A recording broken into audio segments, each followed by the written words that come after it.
이스라엘의 요단강 근처에 세 그루의 나무가 있었습니다.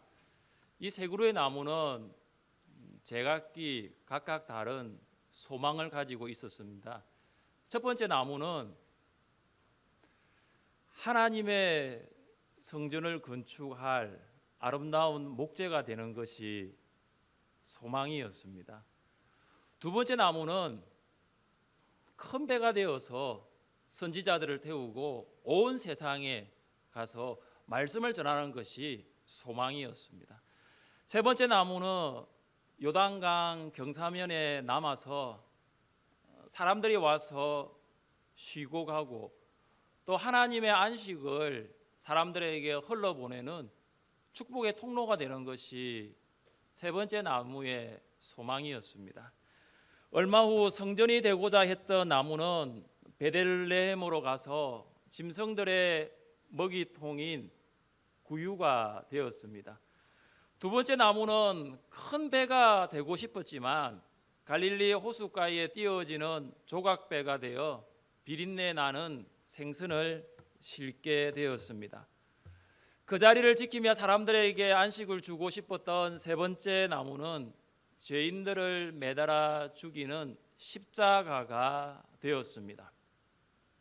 시간이 흘러 온 세상을 구원할 구주가 탄생하셨습니다. 그리하여 첫 번째 나무는 아기 예수님을 담는 거룩한 구유가 되었습니다. 두 번째 나무는 제자들의 고깃바가 되어서 예수님을 태웠습니다. 세 번째 나무는 인류를 구원하는 상징인 십자가로 쓰임받는 영광을 얻게 되었습니다. 요단강 근처 비탈길에 있었던 세 그루의 나무는 그들의 소망대로는 이루어지지 않았지만 모두 하나님의 일에 쓰임받는 거룩한 도구가 되었습니다. 하나님께서 예수님을 영접하여 하나님의 자녀가 된 우리에게 하나님의 일, 사명을 맡기십니다. 우리 모두가 다 같은 사명을 받은 것은 아닙니다.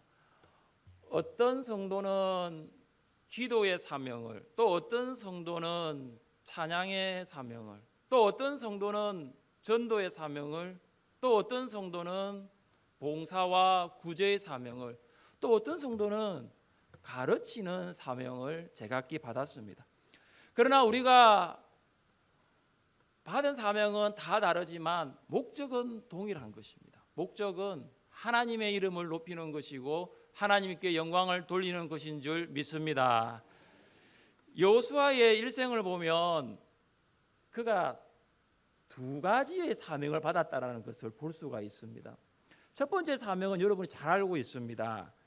너는 이 모든 백성과 더불어 일어나 이 요단을 건너 내가 그들 곧 이스라엘에게 주는 그 땅으로 가라.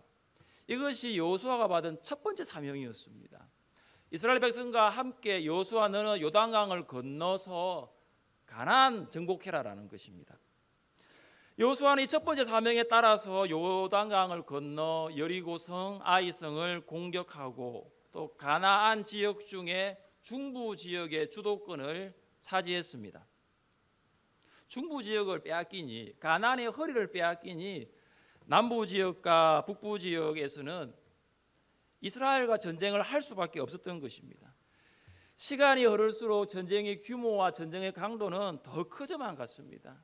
여호수아도 사람인지라 그에게 두려움이 몰려왔고 그때마다 하나님께서는 두려워하지 말라고 힘과 용기를 주셨습니다.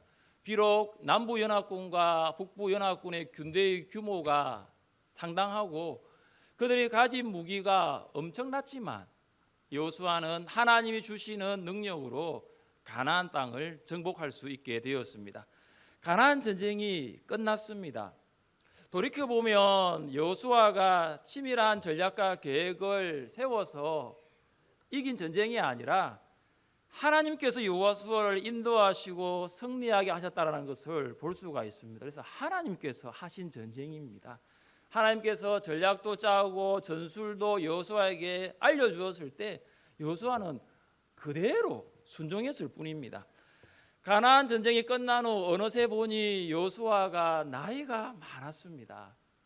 늙었습니다. 여호수아는 오직 첫 번째 사명을 감당하기 위하여 앞만 보고 그동안 달려왔습니다. 여호수아도 청년의 때가 있었습니다. 여호와께서 모세와 대면하여 말씀하시며 모세는 진으로 돌아오나 눈의 아들 젊은 수종자 여호수아는 회막을 떠나지 아니하니라. 이스라엘 백성이 출애굽하여 시내산에 머물고 있을 때 모세는 하나님과 성막에서 대면했습니다. 그때 여호수아는 젊었습니다. 젊은 수종자 여호수아, 청년 여호수아였습니다. 우리 교회 장로님, 권사님, 또 집사님들도 청년의 때가 있었지요. 저는 여러분 청년의 모습을 잘 모르는데 다시 한번 우리 교회 40년사를 보니까 정말 젊더라고요. 정말로 젊더라고요. 그때는 지금처럼 이렇게 머리도 희지도 않았고 머리숱도 빠지지도 않았고 굉장히 청년의 모습이었습니다. 구역장으로, 교사로, 찬양대원으로 또 여기저기 또 전도하면서 다닌 것을 보면 청년이셨던 장로님, 청년이셨던 권사님, 지사님들의 모습을 보면서 참 사명 감당하시느라 얼마나 수고 많으셨을까 그런 생각들을 하게 되었습니다. 여호수아는 가나안 정복이라는 사명을 감당한 후에 청년의 모습이 아니라 이제 노인이 되어 버렸습니다. 우리는 당시 여호수아의 나이를 정확하게 알 수 없지만 성경은 여호수아가 110세에 죽었다고 하니 아마 이때의 나이가 100세 가까운 나이가 되지 않았을까 충분히 추측해 볼 수가 있습니다. 나이 100세입니다. 100세의 여호수아 몸이 어땠을까요? 예전 같지는 않았을 것입니다. 군대 생활 하시는 분들을 보면 직업 군인들을 보면 생각보다 나이가 안 들어 보이더라고요. 그러니까 그만큼 외모가 굉장히 나이가 들어 보입니다. 여호수아도 그랬을 것입니다. 젊은 시절 평생을 행군하고 전쟁으로 살아온 여호수아, 기력이 쇠약해질 수밖에 없었습니다. 누가 보더라도 지금 여호수아는 은퇴를 해야 합니다. 본인도 알았습니다. 나도 이제 은퇴해야지, 나도 이제 더 이상 일을 못하겠다, 쉬어야지 생각을 했습니다.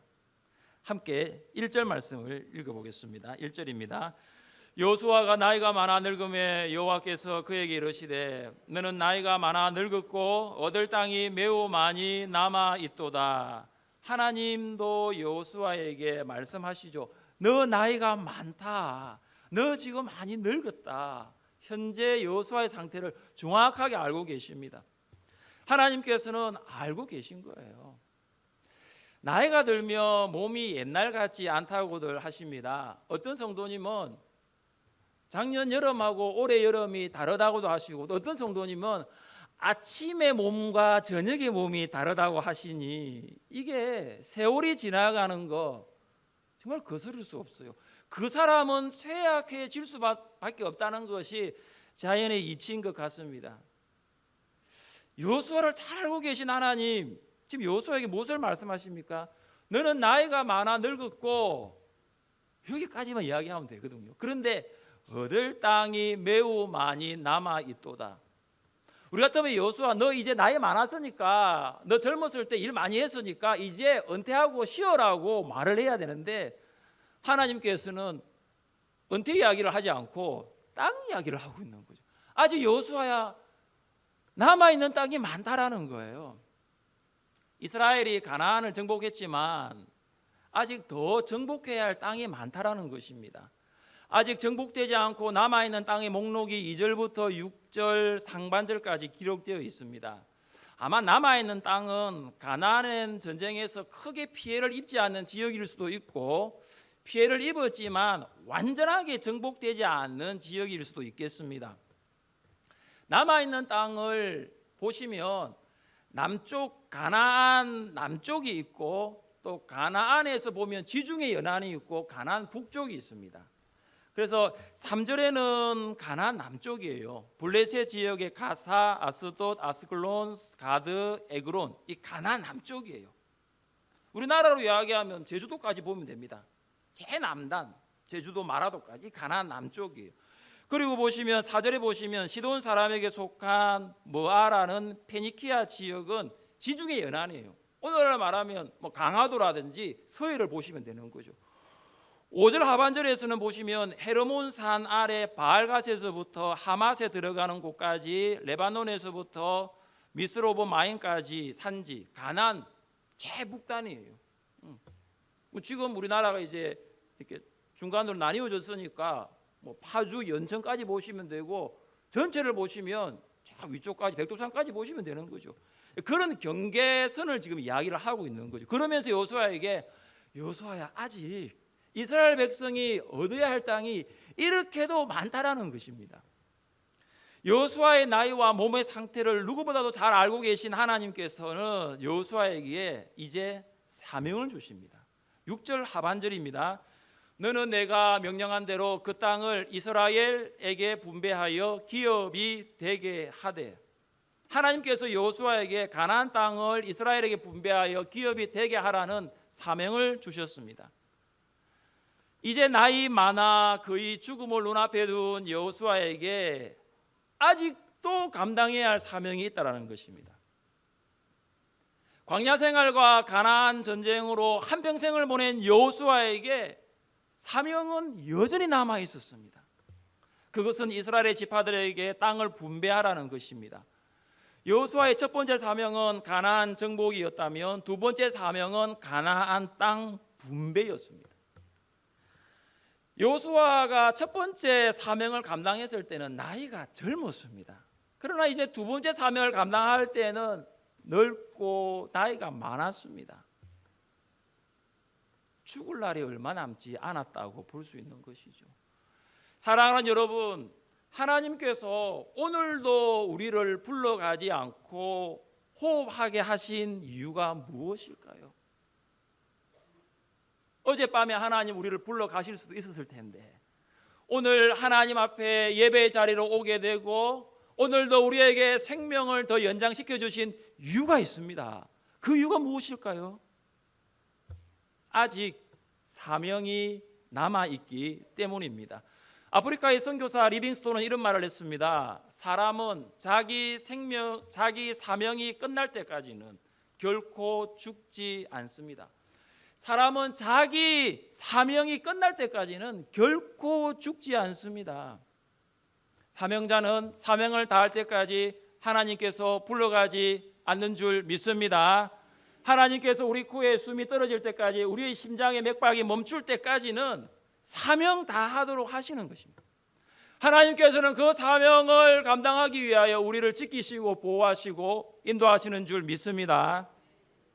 예수님을 영접하여 하나님의 자녀가 된 우리 모두는 사명자입니다. 옆에 계신 분과 이렇게 한번 이야기해 볼까요? 우리는 사명자입니다. 우리는 사명자입니다. 엘리야는 갈멜산에서 바알 선지자 450명과 아세라 선지자 400명을 상대로 불로 응답하신 신이 참신이다라고 영적 전투를 하였습니다. 갈멜산에서 영적 전투는 엘리야 선지자의 승리로 끝이 나게 됩니다. 그런데 엘리야가 그를 죽이겠다는 이세벨의 말을 듣고 두려워하여 유다 광야로 도망을 쳤습니다. 이런 엘리야의 모습을 보면 참 영적 패기가 없는 영적 패잔병과 같다라는 모습을 보게 됩니다. 엘리야는 로뎀나무 아래에서 하나님 나를 데려가 달라고 죽기를 강구할 정도로 연약했습니다. 여러분 같으면 엘리야에게 뭐라고 말하겠습니까? 너 정말 연약하구나. 얼마 전에 갈멜산에서 그렇게 잘하더니 너 정말 연약하구나. 책망할 수도 있는데 하나님 그렇게 하지 않으십니다. 물을 주시고 떡을 주심으로 먹고 마시게 하셨습니다.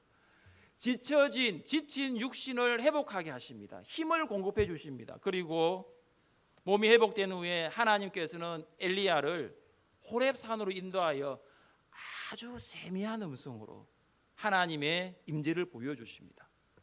그리고 난 다음에 하나님께서는 엘리야에게 두 번째 사명을 주십니다. 새로운 사명이죠.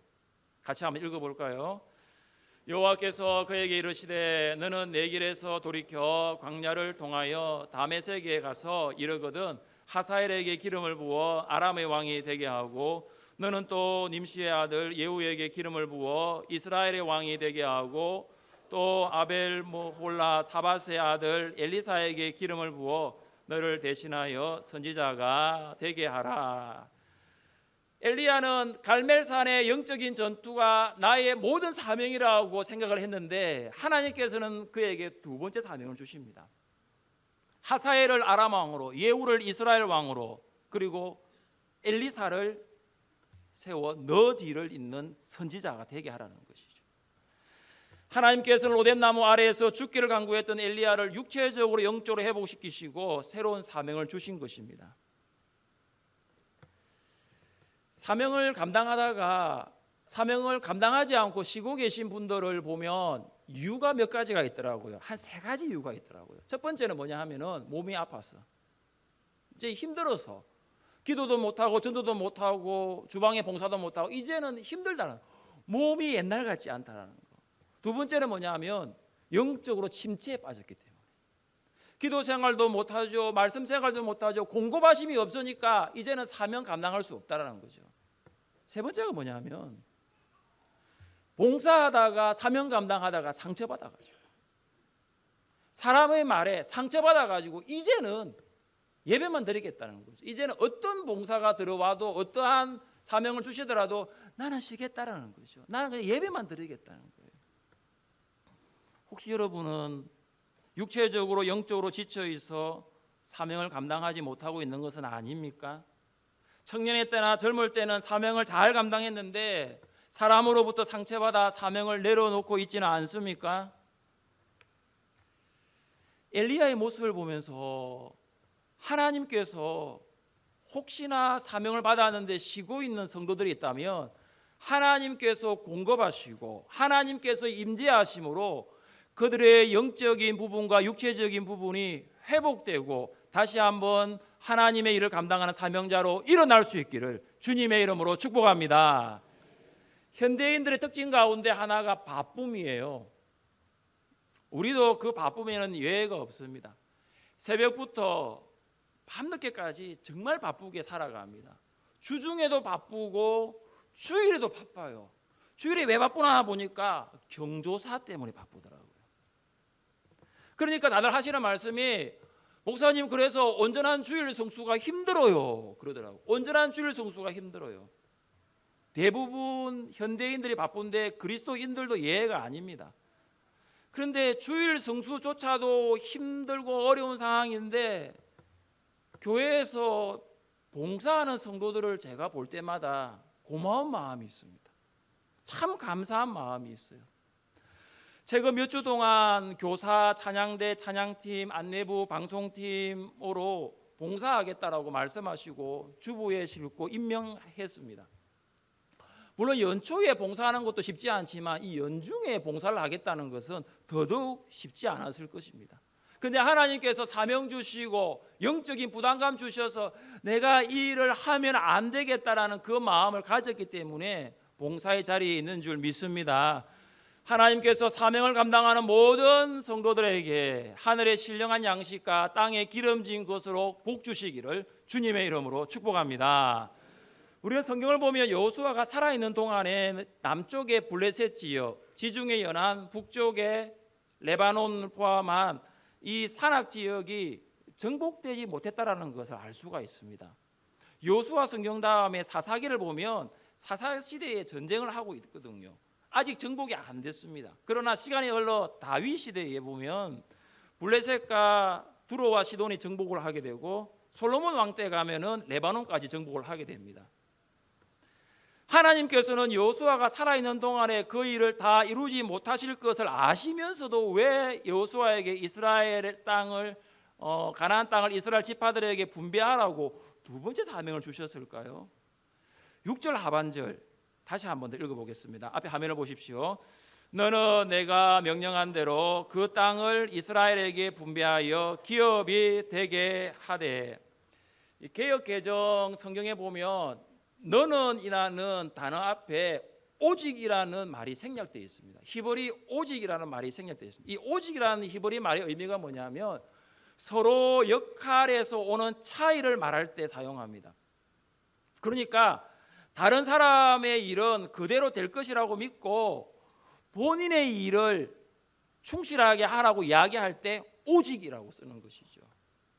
하나님과 여호수아에 있어서는 역할의 차이가 있는 것을 볼 수 있습니다. 여호수아 너는 가나안 땅을 분배하면 되고 나머지 일은 내가 하겠다라는 거죠. 나머지 일은 신경 쓸 필요가 없다라는 것입니다. 하나님은 하나님의 일을 하시고 여호수아는 여호수아 일을 하는 거예요. 본문 7절 말씀도 비슷합니다. 같이 한번 읽어보겠습니다. 7절 읽습니다. 너는 이 땅을 9지파와 여기 7절은 너는으로 시작되는데 여기에도 히브리어 그러므로 이제라는 단어가 빠져 있습니다. 그러므로 이제. 지금 6절에 오직 7절에 그러므로 이제라는 이 단어가 의미하는 것이 무엇이냐면은 여호수아 너가 받은 사명은 너가 감당하면 된다. 가나안 땅에 살고 있는 가나안 사람들은 너가 신경 쓸 일이 아니다. 그는 내가 하겠다는 거죠. 그 일은 내가 하겠다는 거죠. 너는 그 일에 대해서 걱정할 필요가 없다. 너가 받은 그 사명만 감당하면 된다. 그 땅만 분배하면 된다. 그 이유를 우리가 알 수 있습니다. 그 이유가 뭐냐면 6절 말씀인데 같이 한번 읽어봅니다. 6절입니다. 또 레바논에서부터 미스로봇 마임까지 산지의 모든 주민 곧 모든 시돈 사람의 땅이라. 내가 그들을 이스라엘 자손 앞에서 쫓아내리니 너는 내가 명령한 대로 그 땅을 이스라엘에게 분배하여 기업이 되게 하되. 여러분 잘 보십시오. 누가 남아있는 가나안의 그 땅, 그 가나안의 땅을 이스라엘에게 준다고 말씀하고 있습니까? 누가 남아있는 그 가나안 땅에 살고 있는 사람들을 쫓아낸다고 말씀하고 있습니까? 누가 가나안의 남은 땅을 정복한다고 말씀하고 있습니까? 누가 하죠? 내가 하겠다는 거예요. 본문에 보시면 내가 그들을 이스라엘 자손 앞에서 쫓아내리니 내가 하겠다는 거죠. 요단강을 건너게 하신 분 누구십니까? 하나님께서 건너게 하셨어요. 가나안 전쟁에서 승리하게 하신 분 누구십니까? 하나님께서 하셨어요. 여호수아가 한 것이 아니에요. 여호수아는 자기가 맡겨진 일만 하면 되고 하나님께서 일을 하신 거예요. 여호수아는 하나님께서 주신 그 사명에 충성하면 되는 것입니다. 사명을 감당한 성도들이 해야 할 일이 뭐냐 하면 충성이에요. 맡은 자들에게 구할 것은 충성이니라. 이 충성을 원문에 따라 번역하면 이런 말이 있습니다. 믿음이 꽉 찬, 그리고 믿을 만한 이라는 의미가 있습니다. 갈라디아서 5장 22절과 23절에 보시면 성령의 9가지 열매가 있지요. 성령의 9가지 열매 중에 믿음이 있나요? 없나요? 믿음이 없는 이유가 뭘까요? 충성이 믿음이에요. 충성이 뭐냐? 믿음이 꽉 차 있는 거예요. 충성이 뭐냐? 믿을 만한 거예요. 그러니까 충성과 믿음은 같은 말의 의미입니다. 하나님께서 우리에게 사명을 주실 때에 우리의 능력을 보고 주신 것이 아니라 우리 안에 믿음을 보고 주신 거예요. 우리가 사명을 완수할 수 있는 것도 우리에게 능력이 있기 때문이 아니라 하나님을 온전히 신뢰하는 믿음이 있기 때문입니다. 바울의 고백을 들어보십시오. 같이 한번 읽어볼까요? 나를 능하게 하신 그리스도 예수 우리 주께 내가 감사함은 나를 충성되이 여겨 내게 직분을 맡기심이니. 아멘. 하나님께서 바울의 능력을 보고 사명을 주신 것이 아니라 바울을 충성되이 여기셨습니다. 하나님께서 바울을 볼 때 바울 안에 있는 믿음이 꽉 차 있었어요. 바울을 보니까 믿을 만한 거예요. 여러분, 회사나 가게에 직원을 채용할 때에 그 사람의 어떤 면면을 보십니까? 물론 능력도 보겠지만 뭘 보십니까? 그 사람이 믿을 만한가요? 내가 가게를 비우고 퇴근하더라도 그 사람이 믿을 만한가라는 거예요. 그런 사람 여러분 직원 쓰지 않습니까? 하나님께서 여호수아에게 두 번째 사명을 맡기신 이유는 믿을 만하기 때문에, 믿음이 꽉 차 있기 때문입니다. 하나님께서는 여호수아가 어떤 고난을 만나도 하나님에 대한 믿음을 굽히지 않을 것을 아셨어요. 하나님만을 온전히 믿을 것이라고 기대했습니다. 여호수아는 충성스러운 사람이었습니다. 그의 마지막 설교, 유흥과 같은 설교를 보면 알 수가 있어요. 같이 한번 읽어봅니다. 그러므로 이제는 여호와를 경외하며 온전함과 진실함으로 그를 섬기라. 너희의 조상들이 강 저쪽과 애굽에서 섬기던 신들을 치워버리고 여호와만 섬기라. 오직 나와 내 집은 여호와를 섬기겠노라. 여호수아의 믿음은 온전하고 진실했습니다. 여호수아의 믿음은 변함없고 한결같았어요. 사명 완수는 능력의 유무가 아니라 믿음의 유무인 줄 믿습니다. 혹 능력이 부족하면 하나님께서는 능력을 주십니다. 전능하신 하나님이십니다. 그러나 하나님에 대한 믿음이 꽉 차 있지 않거나 믿을 만한 사람이 아니면 절대로 사명을 감당할 수 없습니다. 사명을 감당할 때 시험이 옵니다. 그러나 그 시험을 믿음으로 승리하는 것입니다. 교회를 봉사할 때에 시험이 옵니다. 근데 그 시험을 믿음으로 이겨나가는 거예요. 내가 육체적으로 힘들어도 하나님 내 병을 고쳐주옵소서. 내가 영적으로 시험 들어도 하나님 나에게 하나님 찾아오셔서 다시 한번 주의를 감당할 수 있도록 힘을 주옵소서. 혹 내가 상처를 받아도 하나님 은혜로 덮어주옵소서. 하나님 성령의 은혜를 부어주옵소서. 교회 일 하면서 시험 안 든 사람 저 한 사람도 못 봤어요. 다 시험 들더라고요. 그런데 그 시험 들었다고 사명을 내려놓는 것이 아니라 그 시험을 믿음으로 극복하더라고요. 기도로 극복하고, 그래 하나님이 나에게 주신 믿음은 이때 사용하는 거야. 믿음으로 승리하는 모습들을 제가 봐왔어요. 그런데 육체적으로 힘들다, 영적으로 힘들다, 상처받았다, 거기에서 멈추는 사람은 충성스러운 사람이 아닙니다. 꽉 차 있는, 믿음이 꽉 찬 사람이 아니에요. 하나님 보시기에 믿을 만한 성도가 아닐 수 있는 것이죠. 하나님께서 나이 많은 여호수아에게도 사명을 주시는 것을 볼 때 여러분 무엇을 느끼십니까? 우리 젊은 성도님들 무엇을 느끼십니까? 나이 많은 여호수아, 100세 여호수아에게 사명을 주시는 것을 볼 때 무엇을 느끼십니까? 하나님께서 여호수아처럼 나도 나이 많아 늙었는데 나를 불러가지 않는 이유는 무엇일까 생각해 보셨습니까? 연로한 성도의 가정을 신방해 보면 이런 말씀을 종종 하십니다. 목사님, 이제는 눈이 안 좋아 성경을 읽을 수도 없고, 다리가 안 좋아 전도할 수도 없고, 목소리도 안 좋아 찬양을 할 수도 없어요. 이 늙은이가 무슨 일을 하겠습니까? 하나님께서 아무 쓸모없는 저를 왜 불러가지 않으신지 모르겠습니다. 저는 이야기를 들으면 이렇게 말씀드립니다. 성도님, 아무 쓸모가 없다니요. 지금까지 우리 교회를 위해 하신 일이 얼마나 많은데요. 그리고 하나님께서 불러가지 않는 이유는 아직 감당해야 할 사명이 있기 때문입니다. 부족한 젊은 목사와 아직도 미성숙한 성도들이 많이 있는데 기도해 주십시오. 비가 오나 바람이 불어도 새벽 기도의 자리를 지키시는 분들을 보면 연로하신 분들이에요. 여기 앞에 앉아 계신 분들, 연로하신 분들. 제가 이 성도님들을 볼 때마다 한편으로는 행복하기도 하고 한편으로는 안타까워요. 행복한 이유는 다른 건 몰라도 기도가 사명인 줄 믿고 헌신하는 분들이 우리 교회에 참 많구나 생각이 들고, 안타까운 이유는 하나님께서 이분들 다 불러가시면 그 시간 그 자리에 누가 있을까? 이 생각이 드는 거예요. 그 시간 그 자리에 누가 있을까? 그 새벽 기도 그 시간에 그 기도의 자리에 누가 있을까라는 거예요. 젊은 사람이 없거든요.